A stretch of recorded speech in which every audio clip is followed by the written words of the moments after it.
नमस्कार दोस्तों, आपके समक्ष एक और कहानी प्रस्तुत है। एक बार एक बादशाह अपने सैनिकों के साथ कहीं दूसरे राज्य जा रहा था। चलते चलते उसे बहुत देर हो गई, शाम हो गई, तो उसने सोचा कहीं यहीं पास ही कहीं पर एक पड़ाव डाला जाए और रात्रि का विश्राम वहीं किया जाए। तो सैनिकों को उसने आदेश दिया, हमारी रात्रि का पड़ाव यहीं होगा और यहीं पर रात्रि विश्राम के लिए पड़ाव डाला जाए। तो सैनिकों ने वहाँ व्यवस्था कर दी।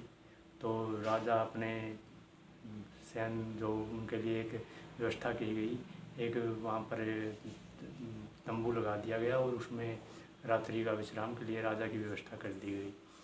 तो रात्रि को राजा वहाँ अपने विश्राम कर रहे थे।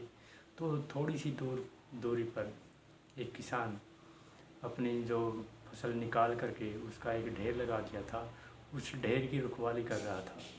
और वो ढेर की रखवाली कर रहा था, साथ साथ में कुछ गा रहा था। और उसने पूरी रात वो कुछ न कुछ गाता रहा और बड़ी मधुर और बहुत सुरीली आवाज़ थी उसकी। तो कुछ देर बाद राजा की नींद है उसकी उस गाने को सुन करके खुल गई। तो जब राजा की नींद खुली, उसने उसके बहुत से जो गा रहा था वो सुने और फिर बाद में उसने एक गीत गाया। वो बड़ी लयबद्ध तरीके से था और उसमें वो उसकी कुछ जो शब्द थे इस प्रकार थे, हे मालिक तेरी 10 दसियाँ 9 बीत की कित गईयाँ। उसी प्रकार से गा रहा था। और राजा ने सोचा ये देखो इतनी मधुर आवाज़ है और कितनी ये जो पीछे से इसने एक शब्द कहे, इनमें क्या राज छुपा है। तो राजा रात भर उसका जो जो उसने गाया वो सुनता रहा। और सुबह जब सवेर हुई तो उसने अपने सैनिकों को आदेश दिया, यहीं पास में कोई आदमी है और वो रात भर कुछ गाता रहा, उसको पकड़ के ला। तो सैनिक गए और वो जो किसान था वो अपने फसल के ढेर के पास सोया हुआ था। सोया तो क्या था, वो उसकी रखवाली कर रहा था और वहाँ बैठा ही था। तो वो सैनिकों ने जाकर कहा, हमारे महाराज ने यहाँ पास में एक पड़ाव लगाया है और आपको महाराज ने बुलाया है, आप हमारे साथ चलिए। तो उसने जो किसान था बड़ा उदास हुआ कि ऐसा तो मैंने कुछ किया नहीं और महाराज ने मेरे को क्यों बुला लिया। तो उन सैनिकों के कहने पर वो उनके साथ चला गया, जा कर के हाथ जोड़ करके खड़ा हो गया, महाराज हमसे क्या गलती हो गई, हमें माफ़ कर दीजिए। उसने कहा नहीं, हम तुम्हें ऐसी कोई बात नहीं है, तुमने कुछ नहीं किया है, हम तुमसे बहुत प्रसन्न हैं। उसने कहा महाराज मैंने ऐसा भी कुछ नहीं किया कि आप मुझसे बहुत प्रसन्न हो, मैं तो आपको जानता नहीं है और मुझे लगता है आप भी मुझे नहीं जानते। नहीं, हम आपस में तो नहीं जानते, लेकिन रात्रि भर मैंने तुम्हारे जो संगीत, जो तुम्हारा गायन सुना है वो मुझे बहुत अच्छा लगा है और इसी के कारण मैं आपको इनाम देना चाहता हूँ।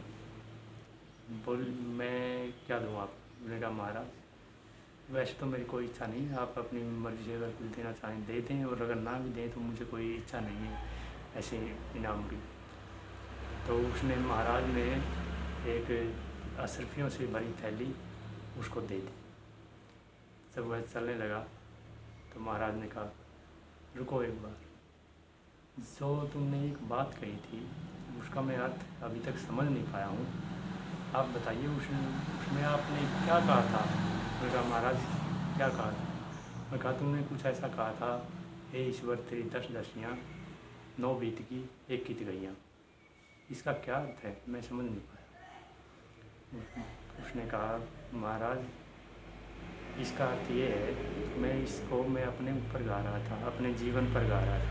उन्होंने कहा क्या है तुम्हारा जीवन और क्या था इसका अर्थ। उसने कहा महाराज मैं ईश्वर से कह रहा था, मैंने ये सुना है भाई अपने 100 साल के जीवन में एक दसी मतलब एक दशक सबके जीवन में बहुत कम से कम कितनी भी बुरी किस्मत वाला हो, कैसा भी हो, उसके जीवन में एक दशक तो बहुत सुंदर आता है जो बहुत आनंद में होता है। और मेरी जो उम्र है वो 90 के करीब है और आज तक मैंने मेरे जीवन में बहुत परिश्रम किया है और मैंने कोई गलत कार्य भी नहीं किया और अभी तक मेरे जीवन में कभी वो दशक आया ही नहीं। तो मैं उस ईश्वर से शिकायत कर रहा था, हे ईश्वर, ये तुम्हारी जो 10 दशक में से एक दशक जो मेरा अच्छा होना था वो कित चला गया। तो महाराज मुस्कुराए, उन्होंने कहा वो दशक अब शुरू हो गया है तुम्हारा, ये सरकियाँ ले जाओ और अपने जीवन में आराम से अपने जीवन को व्यतीत करो और आनंद में जीवन व्यतीत करो। तो इस कहानी से हमें प्रेरणा मिलती है कि जीवन में हमें अपने कर्म पर निरंतर लगे रहना चाहिए। कभी ना कभी हमको कामयाबी ज़रूर मिलेगी और उससे हम अपने जीवन को अच्छी तरह से जी पाएंगे और हमें घबराना नहीं चाहिए।